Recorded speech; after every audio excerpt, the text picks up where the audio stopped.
Hello, everybody. Welcome to LettermenRow.com. I am Jeremy Birmingham. This is Birminology. Today, we are talking to our first 2024 prospect on the show, and I think it's a good place to start because this young man was probably the most impressive quarterback prospect I've ever seen at an Ohio State one-day recruiting camp, and he's making his second trip to Columbus this week. So, without further ado, let's get talking to Jadyn Davis from South Carolina, North Carolina, all those Carolinas. Yeah, how you doing? Good. Good. Man. How are you? Good. Appreciate you having me on. I'm always confused because Fort Mill, South Carolina, where you are, it's basically Charlotte, but it's still South Carolina. And I'm a lifelong Toledoan, right? And so Toledo is right on the border of Ohio and Michigan. But I know it's Toledo, Ohio. But with Fort Mill, I mean, it's basically a Charlotte suburb, right? Yeah, like if I drive 20 minutes this way, I'd be in North Carolina. So they really should just call South Carolina, North Carolina, just the Carolinas in general, just make it one big state. But Look at that. We're solving problems already, Jadyn. Yeah. You've been doing a lot of driving lately, right? I mean, you've been in the car a lot this summer, the month of June, a lot of places that you were on the road. This past week, when the recruiting dead period ended, your first visit was to Penn State. Tomorrow or today or Wednesday, when this airs, you're going to be heading to Columbus for the second time this summer. Why was it important, Jadyn, for you to get back to see Ohio State again?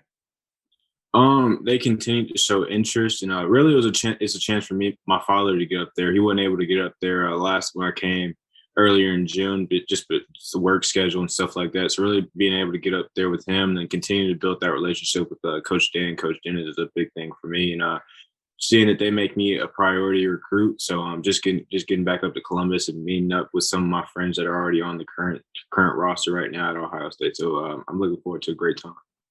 Jadyn, did you expect all this? I mean, your summer, obviously, you knew you were going to go see a lot of these big time schools, Alabama, Ohio State, Georgia. You got offers from Ohio State, Alabama, and Georgia, heading into your junior season or sophomore season. I'm sorry, heading into your sophomore season, which is even crazier. Yeah. Has that hit you, like all this opportunity that's coming? Have you really been able to process what that means for your future? I really try not to think about it. All of it's none short of a blessing at the end of the day. Like when me and my dad sat down before I guess recruiting opened back up with the COVID and NCAA stuff, we had our 5 schools that we wanted to visit, and it seemed like as soon as June hit, that opened up a lot more. I got to go out to a lot of places. So stuff like that, but I didn't picture it getting this big. I knew probably they wanted to see me in person since I already put out some varsity film and stuff like that, and see if everything was the real deal, and then stuff like that. But I probably didn't picture it being this big, because it seems like every other day I'm at a different school. But yeah, it's been a fun experience for me and my family.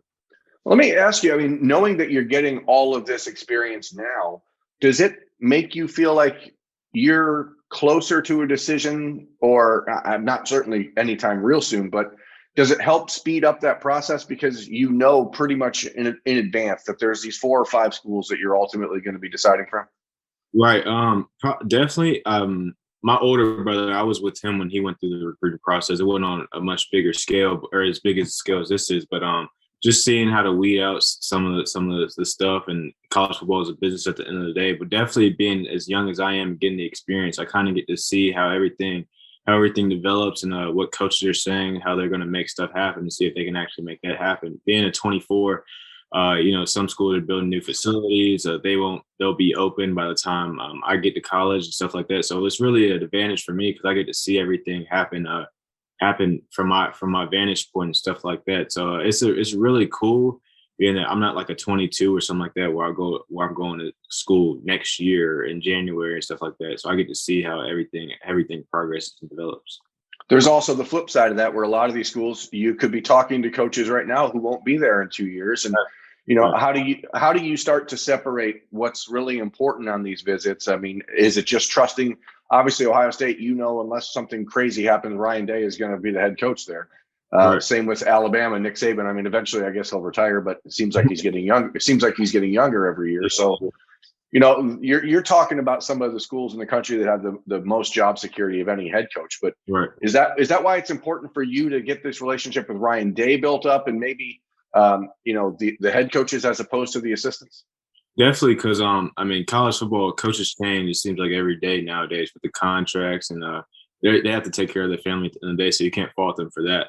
But definitely, I want to go to a place where it's a stable environment. I know who my coach is going to be for the 3 or 4 years that I'm at the university, and then it's not always about coaches for me. I mean, just like the town in general, a great education. My mom's always been no ball, no book, or no books, no ball and stuff like that. So just a great institution, and then obviously stability with the coaching staff and a bond with the teammates where you just get that home feeling. So coaches do play a big factor, but not the biggest factor in my decision. You mentioned one of the reasons you want to get back to Ohio State was to hang out with some of the guys on the roster that you know. Who are those people?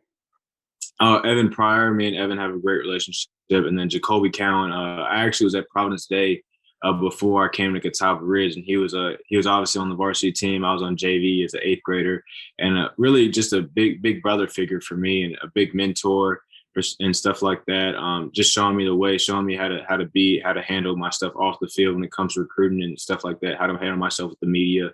And then CJ Stroud, we've started to build a pretty good relationship. I actually saw him for the first time at the quarterback retreat out in California with Steve Clarkson. So it was a good chance to meet him. Got to catch back up with him when I was at Ohio State earlier this June. But just everybody in general on the team, on the staff. I mean, it's different for a lot of kids who are traveling around the country. You're getting to different schools, multiple places a week, and it may not always feel like you're a priority, right? They're just kind of shifting you from one person to the next.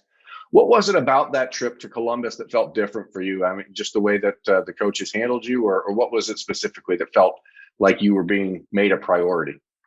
I mean, for one, I threw with Coach Day at like 7:45 in the morning, so I never had experienced that. And then they were with me. I was with Coach Dennis like the whole day. He didn't leave my side one time. Honestly, they made sure somebody was with me the entire time.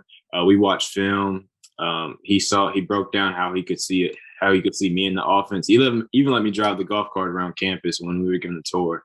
So just certain stuff like that. I look for the small details, and I'm kind of like a vibe person, a very visual person. So I kind of felt a good vibe from them, and know that they're making me a priority and want me to play for them. As you look at the rosters of these schools you're considering, obviously that's a part of it, but you have to know that 2 years from now, everything can be different. College football is changing at a really bizarre rate. Right.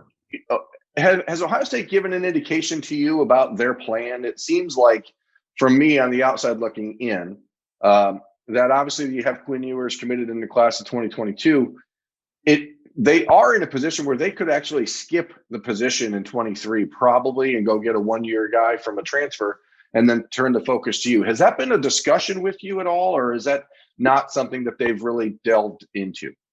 No, they were open book with that. That was obviously a question of mine, and Coach Day brought it up before he offered.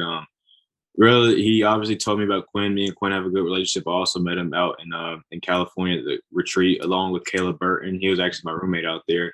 But yeah, they told me, obviously I knew what their situation was with Quinn, and then he felt like I could sit behind Quinn for a year and then go in, and this team could be mine my sophomore year, or if I redshirt, I don't know how that would go along, obviously, but stuff like that. And he told me like no 17-year-old kid is probably ready to, or 18-year-old kid is probably ready to start a game at Ohio State, because if you go in there and crap the bed, that doesn't, people don't forget that, stuff like that. So he told me Joe Burrow sat 2 to 3 years before he transferred to LSU.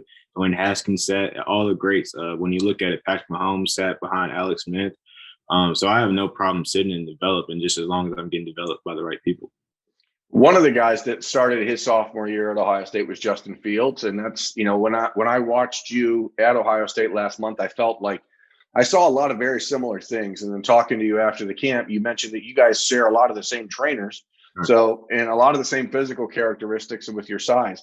How is it that you and Justin have been sort of, how are you measuring yourself against what he's done? And how do those trainers, Quincy Avery's, Ron Veal, those guys, what are they telling you that they see out of your upside and potential?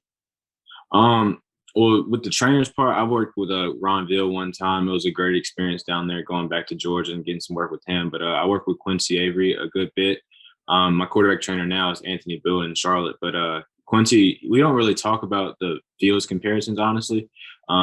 I mean, I've heard that we have pretty similar throwing motion, stuff like that, but he really tries to just focus on me as a player. Everybody's different, but like Justin, I've said this before, Justin was my favorite college quarterback. I mean, I watched every game. Just the way his body moves, just the way he can make certain throws off platform, on platform, the way he carries himself off the field.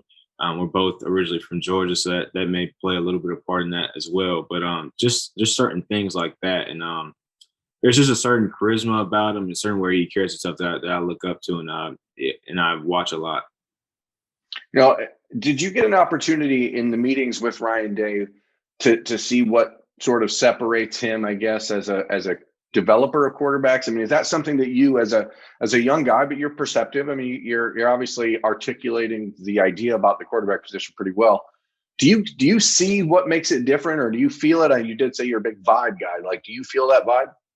Definitely. I mean, when we were in our throwing sessions, he was telling me stuff. You know, there are certain schools that like you go there and they toot your own horn and tell you what you want to hear. But he gave me some tips to work on. He showed me the real. And even with Coach Dennis, I mean, we watched so much. That was probably the most tape I watched at a college ever.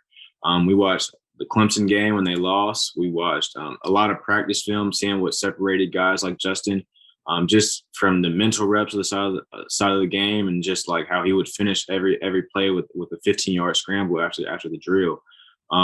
So just certain stuff like that. But you could definitely tell that just with Coach Day's track record, how he develops quarterbacks and how every quarterback that's come through his system has developed pretty well. You know, you are, as far as I understand, the only quarterback in either the class of 2023 or the class of 2024 that's going to be attending this barbecue at Ohio State on Thursday.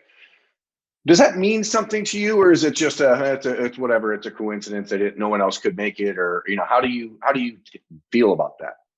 Oh, that's probably a reason I feel like I'm a priority as well. That they're making sure that they know that I know that they want me as a player and as a quarterback.